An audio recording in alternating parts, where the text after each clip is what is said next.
Hey everyone, welcome back to the CIV Podcast. My name is Ryan. And I'm Alex. And we are just so excited to be here to introduce another person on the pod. But if you have some time, if you haven't watched our first two episodes, go check them out. Our first episode was with me and Alex, and we talked about our faith journeys. And our last episode was with Pastor Abraham. So today we have the amazing pleasure of speaking, and we're on the conversation couch talking to Pastor Nim. What's going on? Hello. Thanks for being here. Thanks for having me, guys. It's awesome. Yeah, so we've been talking a lot about our faith journeys and how we have gotten to the place that we're at, to the spots that we're at in our Christianity and our faith. So, I don't know. Should we start from the beginning? Yeah, we can start wherever. Let's start from the beginning. Pastor Nim, you're not from here, from Canada. So, where are your humble beginnings? My humble beginnings start in New Zealand. I was born in Wellington and in a little place called Lower Hutt. And I left there when I was 4. And then I came to Sydney, Australia. And that's where I grew up, was mainly in Australia. So the only place I've been outside of Australia to live is Canada, which is where we are today. So. Nice. But my parents are Samoan, so that's where they're from. And then they went from Samoa to New Zealand to Australia. So that's where most of my family are. Yeah. You can correct me if I'm wrong, but your guys' greeting is Maloe Lele. That's Tongan. Oh, that's Tongan. That's Yes. not Samoan. That's close. painful. He didn't do his research. Painful. Right. Painful. No, but that's close to us. Like they're family to us, you know. Yeah, for us it's Talofa Lava. Oh, I knew that. Yeah, and Tongans Malo Lele. Yes. Say that again. Talofa Lava. Talofa lava? Or you can just say Talofa. Talofa. Yeah. Yeah. Pastor Iki, he's Tongan. He's Yeah, Tongan. yeah. That's how I know that. Okay. Anyways, so you were born and raised in New Zealand. Yep. And moved to Sydney at age 4. Yep. How about your Christian upbringing? What was that like? Yeah, I grew up in a church, Mount Druitt, Samoan church. It was like a church plant, just all Samoans, and then it was fun as a kid because you have like Wednesday night prayer meeting, you have Friday night Vespers. If you don't know what Vespers is, it's just like a worship service. And then Saturday you're there all day, right? So you're there for church, like Sabbath school first, and then you're there for the main service, then you have lunch, then you have AYs. And so our culture was like trying to keep you at church right up until sunset so that you wouldn't sit on a Sabbath. It was an all-day event. It was long, but it was fun. But it was very, very conservative church, very traditional, but a lot of fun times growing up in that environment. And when you're there, since childhood, that was like. Yeah, I was there since we moved from New Zealand to Australia. We were in that church. Okay. And then we kind of just keep moving around, renting different places until we finally settled and bought a church in Mount Druitt. Mount Druitt is like, if you go to Sydney and you ask where's the ghetto in Sydney, they'll tell you, Mount Druitt. Yeah, so, you know, obviously Australians will be watching this, so 2770. Okay, shout out to the homies. That's right, 27. So that's where I grew up. So it's a rough area, but church life was fun. But there was some challenging times too, because it was a very traditional, conservative church. But for the most part, it was fun. So tell us, though, I know this is a bit of a jump, but Canada. What brought you to Canada? It's like you sitting here right now with us and having this opportunity. Yeah, Canada was such a random thing. Like, I was at home on Sunday, and then this phone call came, and I didn't recognize the number, so I didn't answer it. I Googled the number, and all I saw was Kids Zone. I didn't know what that was.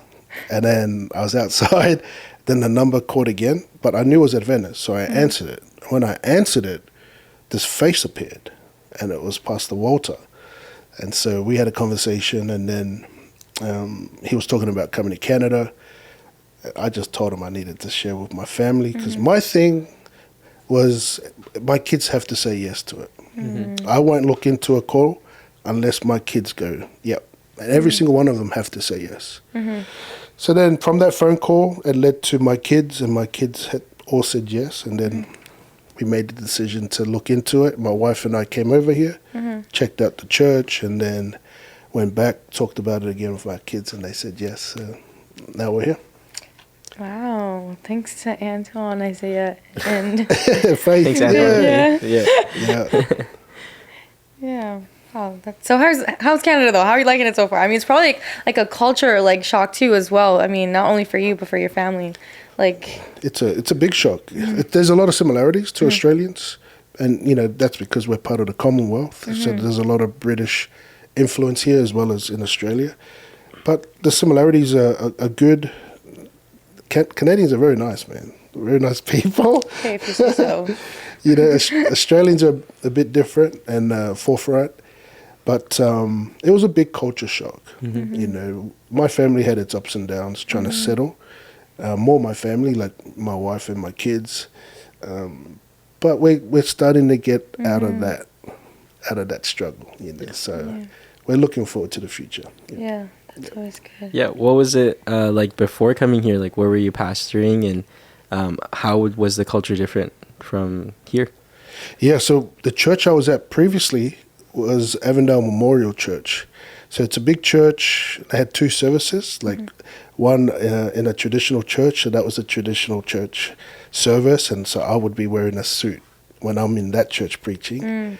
Then when I would go to the other service, it's a contemporary family church, so I would be in jeans and a shirt. Nice. So it was 2 different cultures on the one premise. So that was unique. And it was really good for me to see and appreciate the 2 different styles. But I'm more familiar with traditional churches because that's what I grew up with. So it was a fun church, loving church. They supported us. But there's nothing in Australia that's like CIV. There's nothing like it. How so though? Like in what terms? There's no Adventist church that has a building like CIV. There's no Adventist church that has AOK. Like their own charitable arm. Like, there's nothing like it. Really? And that was part of the challenge for me, that I was like, that excited me. Yeah. Because it would stretch me, it would grow me, teach me new things. And that's why I was excited to come, but it needed to get the approval of my kids. So I'm really happy to be here. Yeah. And to be able to stretch myself being here. Yeah. So. And the time that you have been here, how do you feel like, not only I feel like your faith, but like maybe your the way you view pastoring and your journey as well? Like, how has that changed for you since, because you know, it's a lot different here than it was over there? Yeah, I mean, my faith journey's been massive because the moment we landed here, man, my family just got attacked like crazy. Like, my kids were having a tough time, and, that's a whole nother story in itself. And, my wife had, some real deep challenges as well, being over here. But then when we were starting to become good, then our family in Australia was having some challenges as well. So it's been really tough on that front. And so it's really grown our faith to go, you know what, we're meant to be here. So it's built up a resilience in us to just go, we're right where we're meant to be. So let's just continue leaning on God. And these challenges we're hoping will dissipate at some point so that we can continue moving on. So tough, but we're still standing. Yeah, that's good. And if you don't mind me asking, how do you carry, like, I know it's very difficult, like we're all part of families as well, and to contain, because it's easy when you see a family member down, or you're very, like, also as a father, right? Like, you have all this love and you just feel like, like you have to protect. How do you guys remain so, like, close in that sense? Because I think for people out there as well, like, when stress hits one family member, you're just like, you feel broken and it's like something's missing. How do you guys keep God in the center of it all? Yeah, I think for me, like, I understand that this pastoral ministry it's a calling, but it's not my identity. Right. Right. So it was an easy decision for me to go. My work is important, but my family, my kids are far more important. So for me, it was an easy decision to go, I got to do enough to keep, the church moving forward, but then create enough space for me to walk with my son, to walk with my daughter, to walk with my wife, to care for them in that moment, so that I don't just keep doing ministry for the sake of ministry, keeping everybody happy except my family. So in those moments, I just think, in terms of pastoral ministry, just know that it's not your identity. If you understand that, you can care for your loved ones. You know, when the time comes, like they needed me more then than me just continue to do ministry and not care for them. Yeah. So that's how we kind of handled it. That's how we were able to galvanize together as a family and to put God in the center and then come out stronger, you know, because of that. That's good. Yeah, I love that. And like going back from our last episode with Pastor Abraham, we were talking about how usually like pastors get looked over as human beings. Yep. And we forget that these pastors are actual people with actual struggles. So, I mean, it's I don't know. It feels more relatable to hear that, like you are setting those boundaries and that they are necessary for your pastoral ministry. But I want to take it back, all the way back, since we're on the topic of pastoral ministry. I think it's always interesting seeing how a pastor became a pastor. So how did you get into pastoral ministry? Was it your first choice? Did you immediately feel called? Give us the rundown. No, it was not something I wanted to do. It was, I was probably 18, 19. You know, I was into the club scene. That's what, you know, I'm living my best life. Yeah, that's right. One time I came home, I was so drunk, and I felt compelled to go to the lounge room and turn the TV on. And so I turned the TV on, and I just remember seeing the preacher on the screen, but whatever he was saying was different to what I was hearing, because it just, the mouth wasn't working. But I thought I was just drunk. But then I realized that was the first time I felt God calling me to ministry. And I was kind of having this moment with God going, no, I'm not going to do that. Like, look at the way I'm living. Like, and I'm throwing hands with God in that moment. And I thought I was alone. But my wife remembers coming down, opening the door, and seeing me fight with God and going, oh, he's probably drunk, and closed the door and walked away. Yeah. That was probably the first time. But I never thought about being a minister until I was in business. And then I went to a friend's party, housewarming party. He just bought a new house. And I was just sitting with my friends. And then my friend Corey Patterson, who played professional football in Australia, he just kept calling me Pastor Nim. And I was like, why are you calling me Pastor Nim? And he goes, the way you just helped these people here, like that couple that was having an intense moment, the way you navigated that, man, you're Pastor Nims, man. Like this. I was like, that's really weird. And so one thing led to another, kind of confirming all these things. And then once I felt the call, was kind of like something supernatural happened. And then that's when I knew for certain this call was real. And then I said to Renee, I think I got to go study ministry. And so she agreed, and she was waiting for that day to come. And so I responded and got through college, and here I am. So I haven't really looked back. You know, for me, it's like I never planned to be it, but I'm so passionate about it because I know this is what I'm meant to do. Yeah. And I think also I've heard like quite a few stories before, but it seems like Renee has always been that like person for you since day one. So what about Renee? How'd you guys meet? How did that come about? Yeah, I wish I was just born married to her, man. Yeah. Like, she's the best. She's my ride or die. You know, she's amazing, my queen. We kind of met, we met in high school. Okay. You know, so I went to Auburn Primary School, Adventist Primary School, and we got to high school, Sydney Adventist College. And the boys are lined up in assembly one side and the girls on the other side. And so me and my friends, we came from Auburn. One of my friends go, you know what, guys? Let's look over there and see who do we want as a girl, because we don't want to have fights. Okay, yeah. Claim yeah, now. so I know that sounds bad in today's day. I mean, yeah, but you're in high school. We'll give you that. I was in high school, yeah. right? This is way back in like 91, 92. And so we kind of looked over, and the girl that I saw was Renee. You know, I looked over and I said, hey, that girl there, Renee.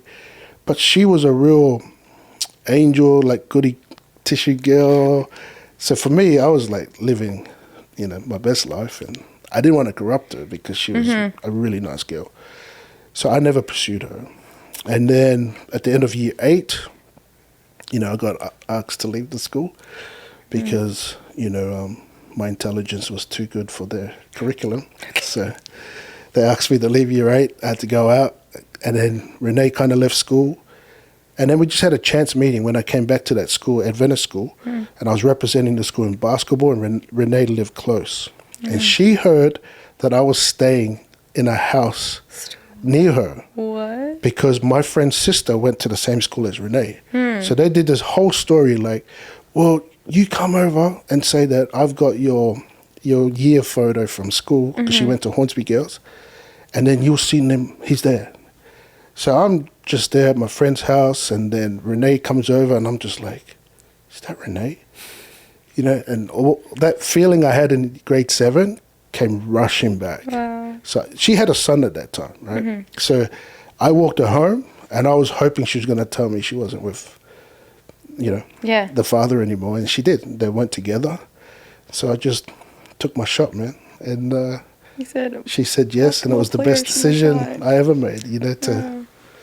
That's how we met. We met in high school, and then we've been together since we were like 18. So I've been with her now for 28 years. Wow. It's the best thing. That's beautiful. You almost made me cry with that question. Yeah. No, but that's beautiful. Like, you telling it the second you were like, you saw her, that's insane. Yeah, those feelings came flooding back. Yeah. Man. Like, I remember in class, we had this competition. I forgot what the competition was. We had to draw something. And I went to everyone in that class. And I said, Renee's got to win. And she won. Yeah. But then I also annoyed her because I used to throw rubber at her. Like, Stop. the eraser, I used to peel it off and throw it at her. No, why And are you then- guys like I used to do this? that. Did you see that? Oh my goodness. Yeah. And I gave her first attention. Like, she was coming down the corridor and I was getting changed. And then I was kind of like hassling her, going, oh, miss, she's looking at us. She's looking at us getting changed. And she wasn't. But I didn't realize that was going to offend her. And she got offended and she swore at me. And then she got a detention for it. And so that's why she could never forget me, because I gave her the first detention. But we ended up together, so... There you go. Lesson. Yeah. The lesson there is if you want to be with someone, just annoy them until they like you. That's right. Yeah, or they get detention. That's how young boys let girls know. That's what I'm saying. Not all of us have the confidence just to step up and say, hey, how you doing? That W Riz, do you know what that is? No. What is it? Oh, Alex. Can you tell them what W Come on, Alex. is? Riz Educate me. It's a Gen Z thing. Or Gen Zs, if you didn't know. Yeah, or Sorry, Generation Z. apologetic. Yeah. Okay, no, I'm old. It's short for charismatic. Riz? Yeah, Charismatic. but when you rizzing, like, Charismatic. yeah. Charismatic. Yeah. Okay. So, like, you got game, you know. You It's like got if you rizz. riz up a girl with your charisma. Raise up a girl with your charisma. I'm going to find a way to put that in a sermon. All right, you Alright, can we'll be you waiting can for plug that. the pod. Yeah. while Yeah, you're I at will. it. I'll footnote the pod. So all my Gen Z be like, yeah, Pastor, Oh my gosh, you got rizz. Yeah, well, it's obviously you've been through a lot to get to this spot in your pastoral ministry. So what would you say is your philosophy of pastoral ministry of pastor? Yeah, I mean, there's a few things.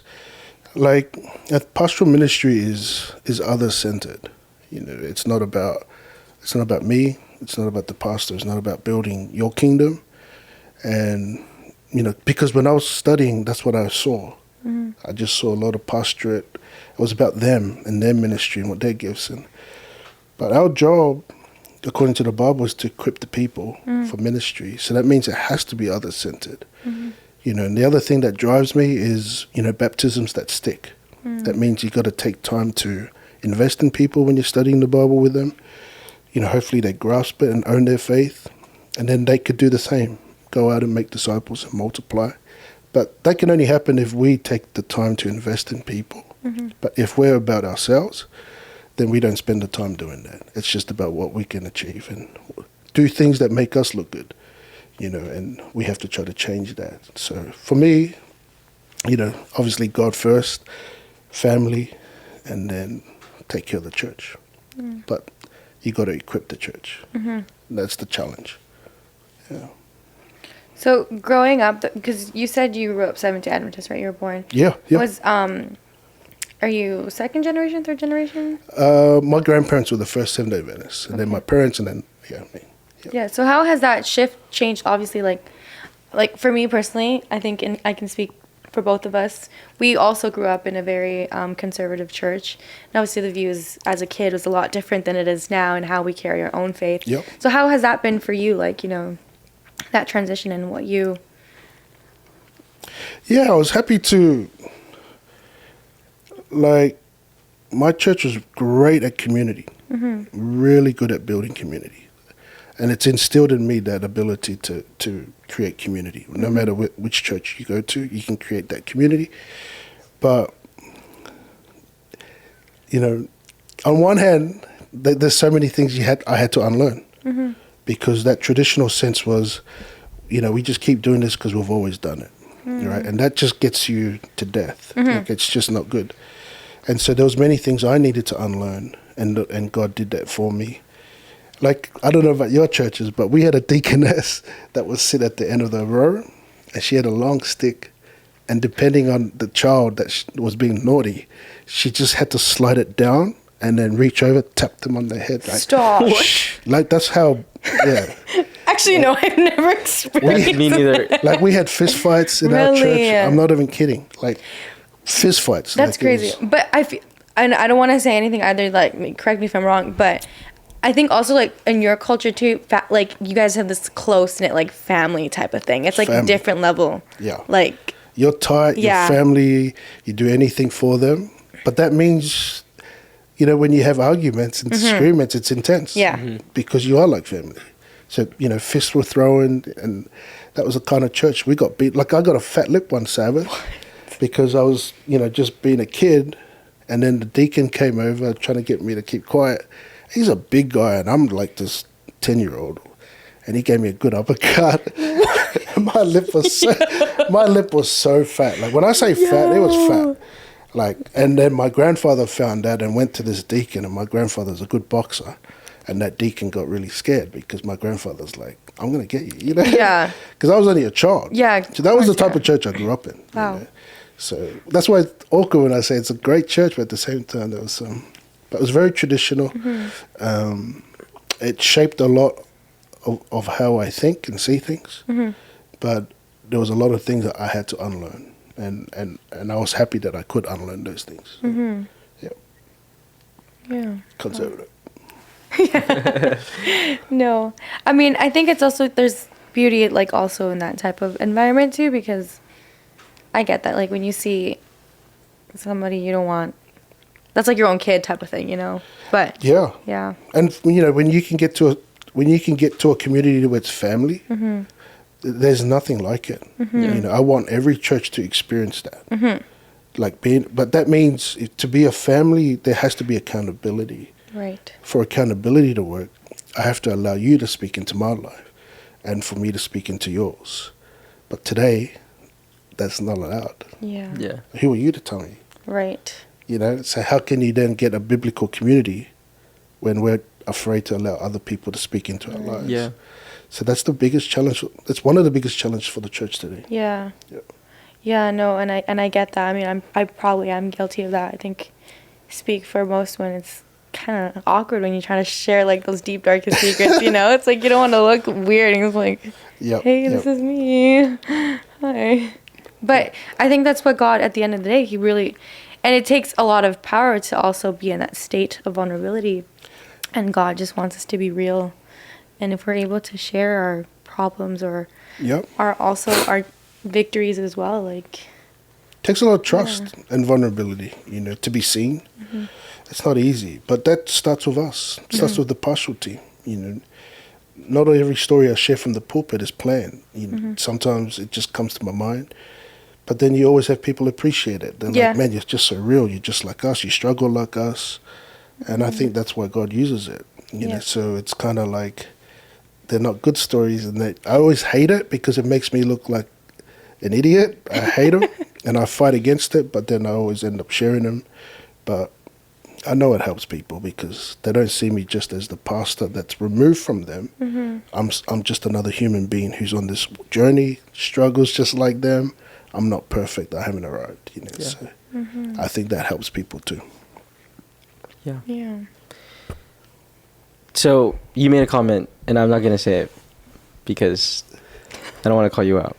But You said something, but I'm not going to call you out on it. no, because when we said Gen Z, Pastor Nim was like, "Oh, I'm old." Oh, I am. But I don't know. I don't feel like you're that. He's considered old technically to some of his Okay, kids. that was how out old of Gen pocket. Z? How old is Gen Z right now? Gen Z starts at like 96 Okay. Yeah, I think so. 2000 and... until 2000. Is it 11? Oh, gosh. Yeah, I'm old. Something like that. Yeah, I think it might be. Or But 2000. I guess, like- Yeah, 11. And you've worked in churches with like across all ages, and you have your own kids as well. So what would you say are like some of the challenges that you have seen now with young people compared to like when you were that age growing up in the church? Yeah, I think the biggest thing that I see is that, you know, our young people are not empowered and trusted. Right? So, because in our culture as Adventists, we've always had this idea and belief that you had to have age, grey hair to be considered wisdom and trustworthy. Right. But then when you look at our young adults, some of them are managers of businesses, some of them manage big accounts, you know, some of them, you know, teachers, and they're great leaders in the world. So the world accepts them as leaders. But then the church goes, no, we can't give you the keys to the church. Mercy. No, we can't make you an elder. No, you need more experience. And so it's a big dichotomy because it's like if you don't empower them, then you lose them. And then you want them to own the church, but then we don't trust them with the keys. Right. Yeah. So then how do we get them to own their church? No, you can just take up the offering. It's like, oh, thank you. Like, okay. That's really kind of you, you know. But our young adults should be in our board. They should be making big decisions for our church. They should be entrusted with leadership so they can own their church. They can give their resources back to the church. But without that, and so I find a lot of churches, when they cry about losing their young people, but their behavior is not to trust them with leadership. And I think that's one of the biggest challenges for our churches, Yeah. is to create that space and trust for our young people to lead. You heard that now. And honestly, like back home in Winnipeg, I've experienced the same thing. Yep. From my generation, I'm pretty much the last one standing. And I feel like as though because my generation was not trained, was not empowered, was not encouraged to be in those leadership positions because they were already filled by more qualified, older people. Like, now the newer generations are just less inclined to even show a desire to want to be in those positions. So like, even now here at CIV, like it was shocking to see how much involvement there was in young adults. Even more than I would say, like I haven't seen Kinzone, but like in church specifically, like I see more young adults than our youth, which I feel like you never see in a church. But I think you're right. And like it just has created a system of brokenness in which like the new generations that are coming up see how what a struggle it is to be a young person in the church, and they just don't want to step up. Like I see it in church and I see it in school, in student leadership. Like less and less students want to step up to the plate. And like you're right. Like I don't know what needs to change. Like what, Like relatable. Actually, I felt that way. I mean, like yes, I'm struggling with that too. Yeah, I mean, what needs to change is the people to trust. You know, and you know, we've lost a lot. Over 10 million young people have left our church, right? The Adventist church. That's just in our statistics. That's a lot of young people. We're talking young adults. And the majority of them, it wasn't style of music that left, the reason why they left. It was the judgment that they received from the older generation. That was one of the largest reasons why they left. So that judgmental. The other big thing for young adults is they look at the world and the state of the world, and they want to be a part of the solution. But our church, by and large, the Adventist church are pacifists, right? Mm-hmm. We don't like conflict. But our young people today, we see this over here, sex trafficking. What are we going to do to stop that? And our church is like, well, if we do that, we're going to upset this group of people. And our young people are not inspired by that. Yeah. They want our church to be active, doing something for the trouble they see in the world. And so we got to try to figure that out. How do we figure out from our young people what are the big things that they want to fight against, and then create a platform for them to be the answer in that. Yeah. And then when it comes to church, there needs to be a mentoring program to teach them how to take over the leadership, and then let them go, trust them. And that's not easy. Yeah. Because Pastor Abraham sent me something, or I think I saw it online, or like Instagram. The tension is that you've got the young people fighting for the opportunity, right, to step up right now. And then you got the oldies are fighting against not wanting to be irrelevant anymore. Like, I'm paraphrasing, but that's the tension. Yeah. So the challenge for me is to get my team to find a way where the seniors can still feel relevant and matter to CIV, at the same time create opportunities for the young people to be able to lead. So it's a delicate dance that we have to figure out. But our team is trying to figure it out. So, but that's why you see a lot of young adults, you know, in our church, which is against the trend for most churches. Yeah. You don't see a lot of young adults, and our church is really going against that, you know, which is good to see. So. Yeah. No, I did appreciate when you asked for like some of the young adults to go find like somebody like, oh yeah, that was nice, because then one of the seniors, then the person who prayed with me, she then later, like 2 weeks later, she's like, hey, like I'd like to go for coffee with you. And that's awesome. Yeah. And I think like also like that it was very nice, because it was intentional when she came up to me. It wasn't just like, okay, we're gonna pray and then that's it. And I think for me, like I can be very like outgoing and loud with like people my age. Like I'm okay, I'm comfortable. But then when it comes to the older people, I'm just like, oh my goodness, they're gonna think I'm so silly and childish. And like for her to even like want to like hang out with me and even like go for coffee, I'm just like, really? Like you wanna hang out with me? Like the second you find out about me, you're gonna be like, oh my goodness, no girl, she's crazy. Like she's a handful. But no, I really appreciated that too, because I think there's like obviously a connection that we can also learn from the people that have been there before us. And it's obviously, we don't want to step on anybody's toes or anything like that, but we also, I think for majority of us, we also want to feel, you know, that we belong and we want to make this church our own as well, you know? Not trying to like take over or anything like that, but like work together as, you know, two generations that I think there's a huge gap, but like I think we can teach each other, not just like you teach me, like because you're older, but I can teach you as well, in the sense of like this is what it's like to be a young adult in this era. Absolutely. But yeah, I think that was beautiful too, because I got really emotional. I was like, oh, thanks. I think for me too, like a part of it is like I know that they've gone through so much. A part of me just wants to gain their respect. Right. So I don't want to do anything wrong, or I don't want to seem like that I don't acknowledge the stuff that they went through in order for the church to be where it's at. And if I'm being real, like the way we think when we go up to older people and we're like, oh, they're gonna think we're so silly, or like they're not gonna understand us. I bet you they're thinking the exact same thing. Yeah, probably. Right? They're probably like, oh, I'm too old. Like I can't have a conversation with these young people. That's true. Right? But really old people get insecure. That's what I'm saying, right? Like, but like those are just conversations that are so necessary, and I think like both sides and both parties are just scared because of the generational gap. But like, we want to learn from them as much as we want them to learn from us. Yeah. So it definitely is, or should be, I think, a reciprocal relationship.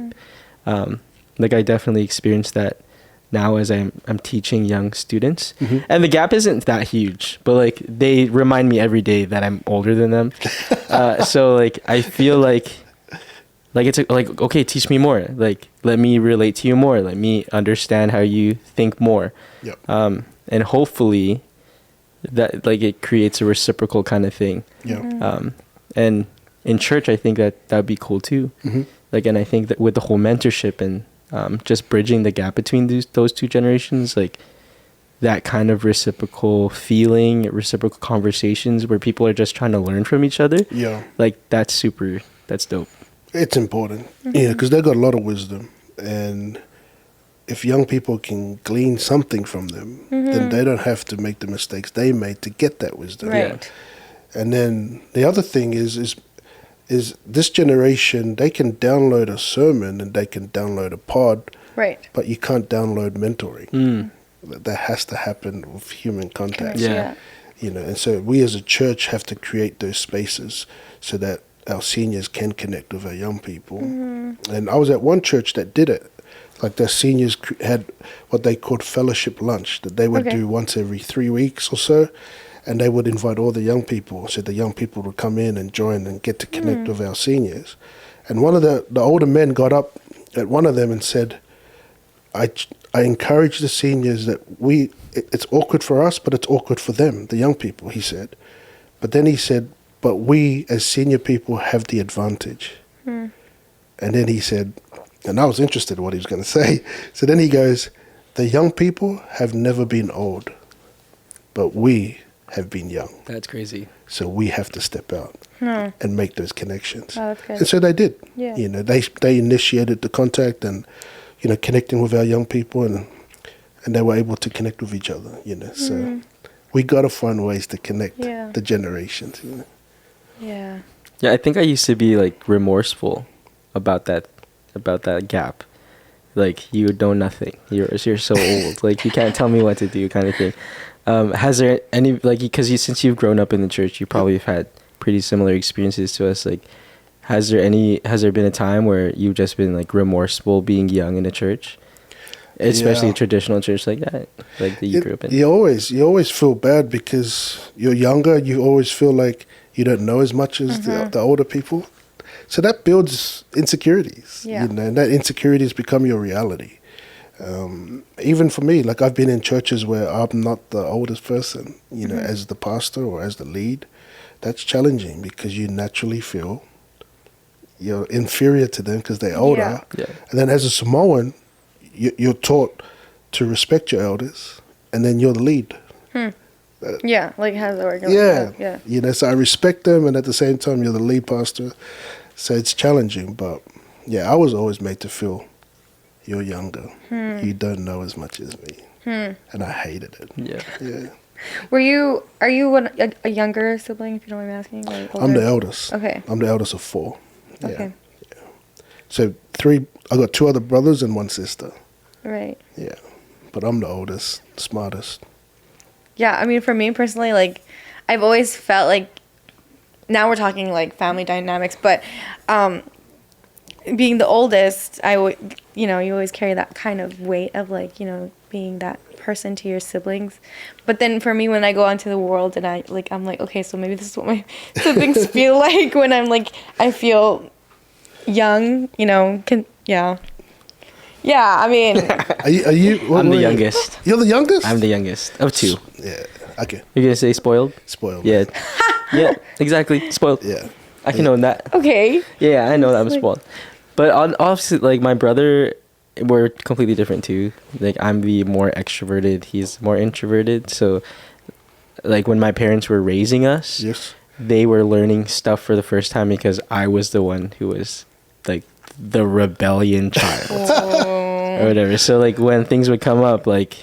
The rebel. Or, you know, like, when I was living my best life. Yes. My parents were experiencing it for the first time because my brother was never like that. Like, I wish Okay. he was Yeah, like so him. I would never have known you lived your best life. Live my best life. Yeah. Whatever that means. Whatever that means. I'll let the people of the pod figure what that. They can figure use that their is. own imagination. Yeah. That's good. That's funny. That's good. Living my best life. Hey man, we learn from it. We grow from it. No, yeah, It's- 100%. Yeah, I found like- Jesus. I think also for, like, I don't know if you can relate, somebody who has been in that type of atmosphere where it's very conservative, and you've been so like sheltered that you're like, the second you have like, when you're older, especially when I don't want to say anything too specific, but like Alberta, when you like the legal age, it's a little bit different than over here, and you're away from home. It's 1 year younger, right? 19 here, 18 over there. 18, yeah. So you start doing all the things you couldn't do before. You're just like, you live your best life. Yeah, like let's just do it. And then sometimes people get stuck there, unfortunately. But like, I think eventually, I know God had a plan for each one of us as well. Come back around, and you're like, dang. But like, I don't know. For me, it was always like, you said no. Okay, I'm on my own now. I'm gonna go do it. And it's freedom. Yeah. So I think about the person that I also want to be as I get older. Yep. And the type of boundaries and rules that I want to set, not even for my kids, but also for like people of like my community. Like, let's say if I were like, in the church, hopefully CIV, who knows where I'll be. But the judgment, I never want to judge anybody and their journey as well, like their past and where they're going, because everyone is always like going through changes and we're learning. But I mean, yeah, we lived our best lives, but we're still living our best lives with Jesus, like Amen. we're still going. That was a good route.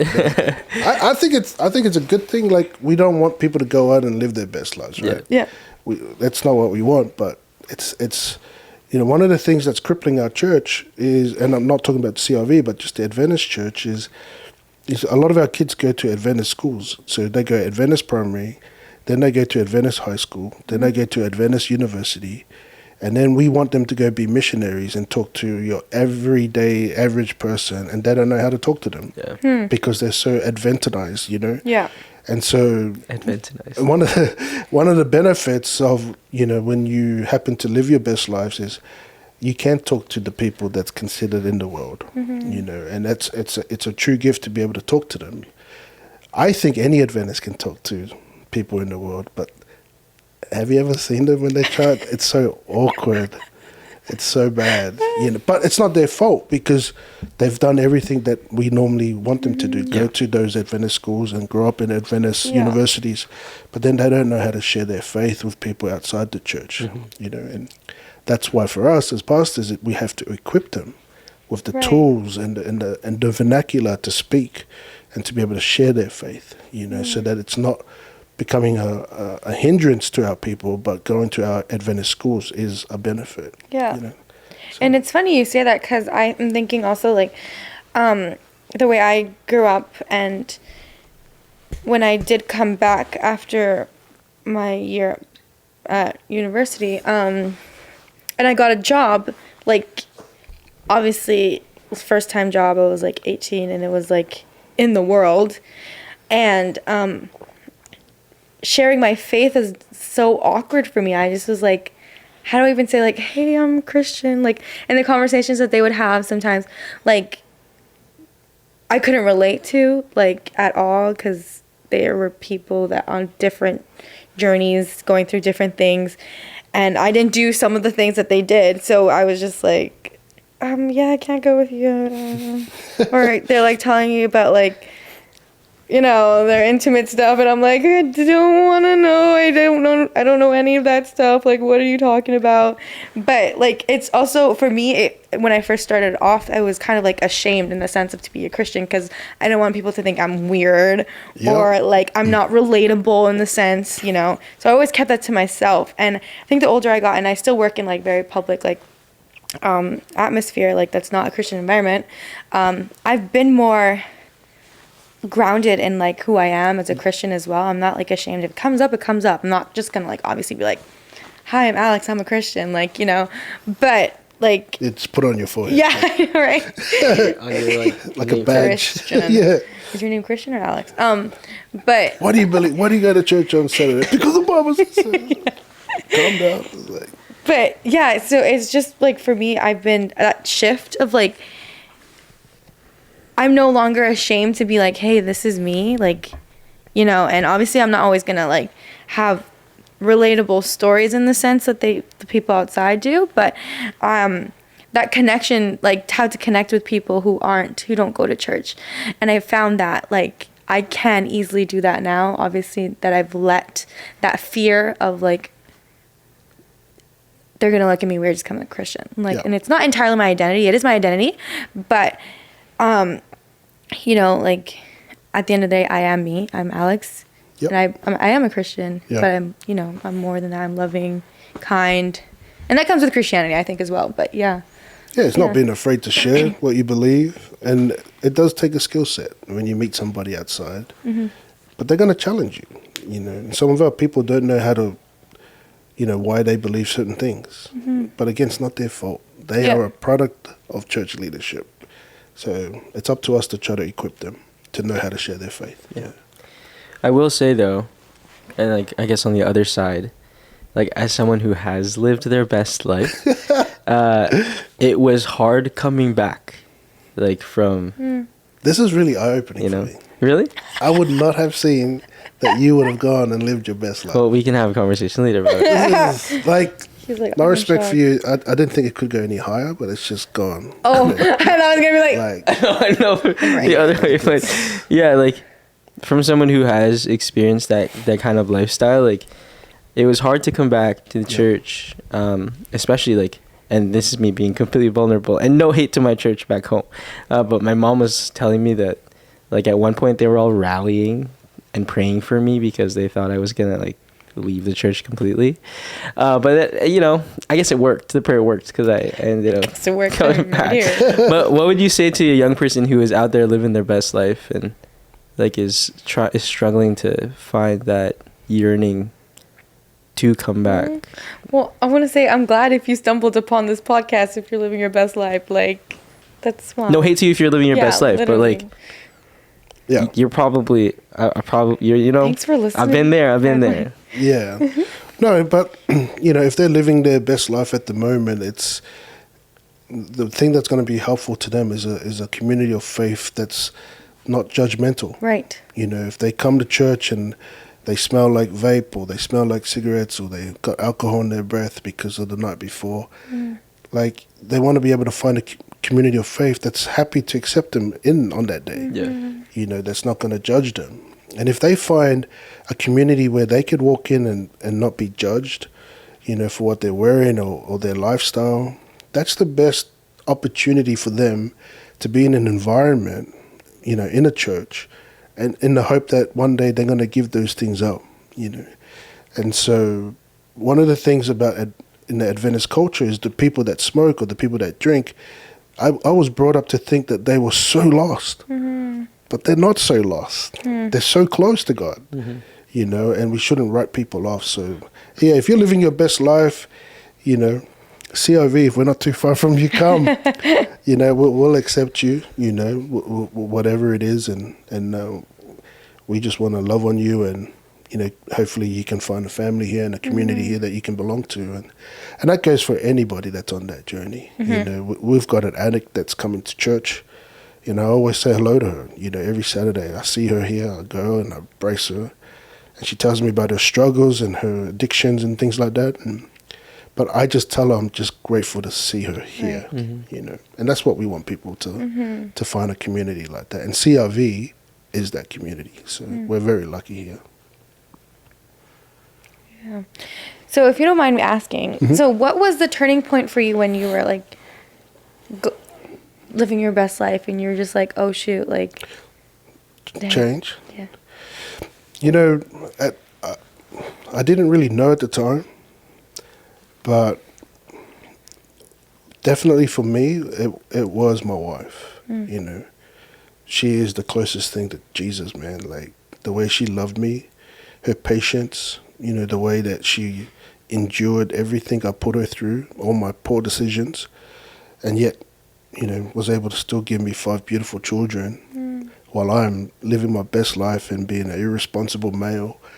And for her to love me, give me the grace, that kind of love, that's what really turned me around. Because I'd never really saw it anywhere except reading it in the Bible until I realized I had it right there, you know, in my life. And so that's what gives me the biggest courage in ministry, is that I've got a living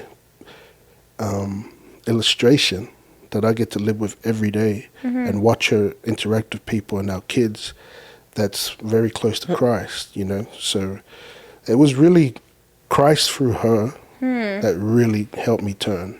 And then once I turned and she would put her life on hold again for me to go study to be a minister and now I'm living it.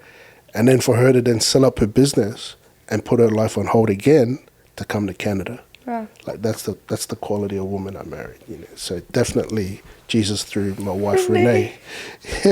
Oh. Yeah. So lucky. Yeah.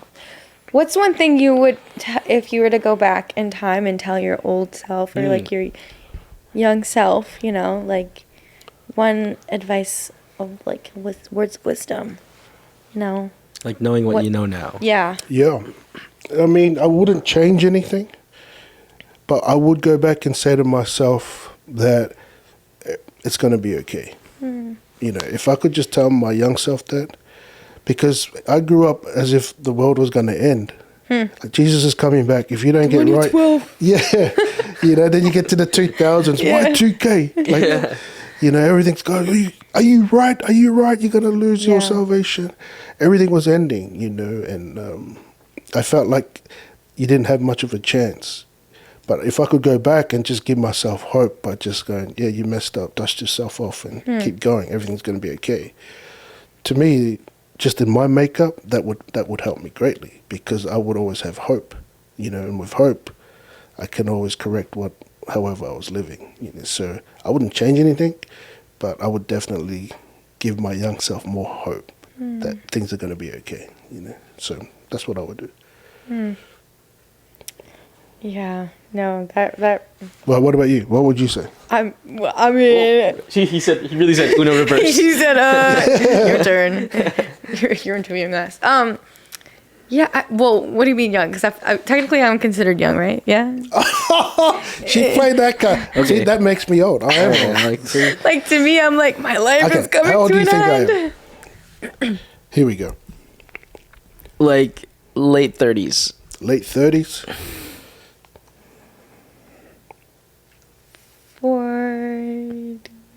39.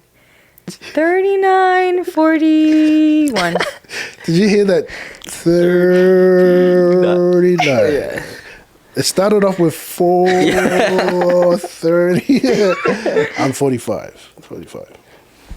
What's the secret, Pastor Nim? I'm old, man. What's your skincare routine? Drop the skincare routine right now. Hey, look, these gray hairs, man.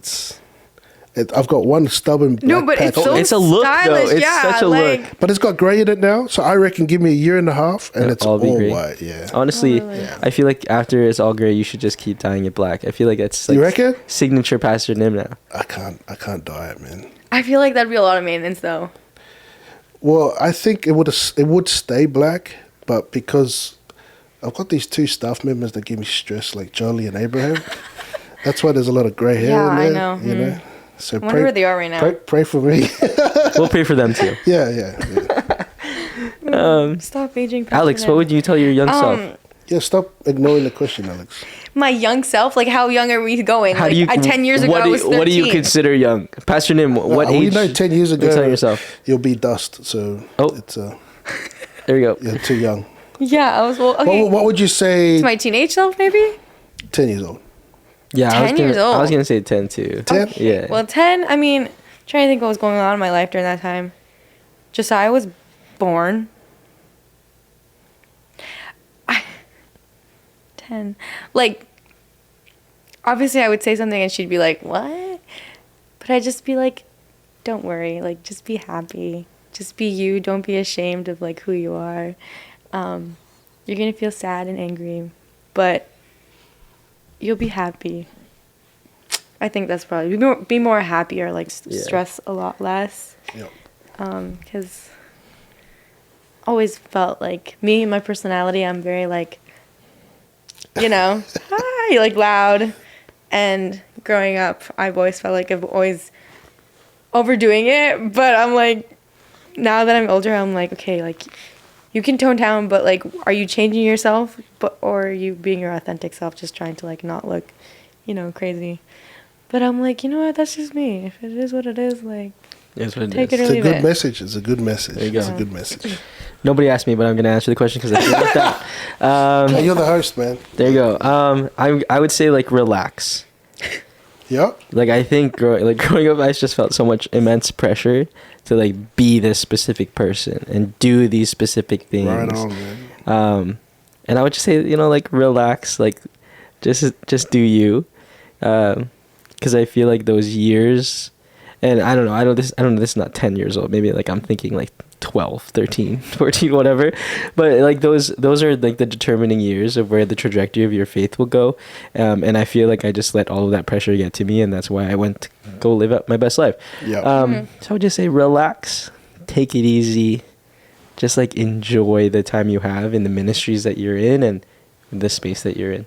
Just relax. Yeah, that's good.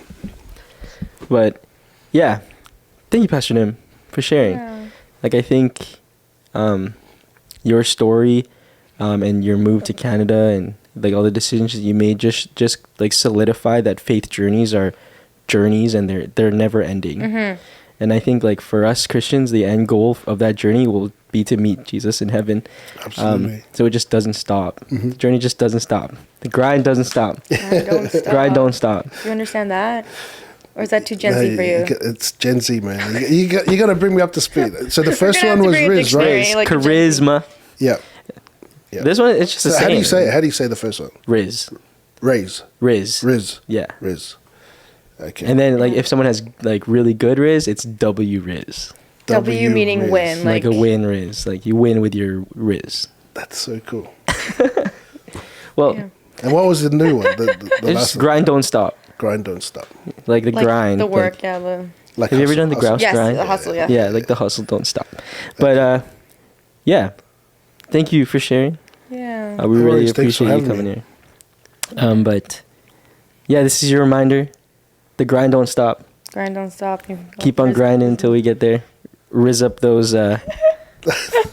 Actually, Riz up nobody. not. Maybe just riz up yourself. So Yeah, riz up yourself so the grind don't stop. But yeah, please stay tuned for our next episode. If you haven't watched our last two, please go and check those out. And don't forget to love God, love people, and serve the world.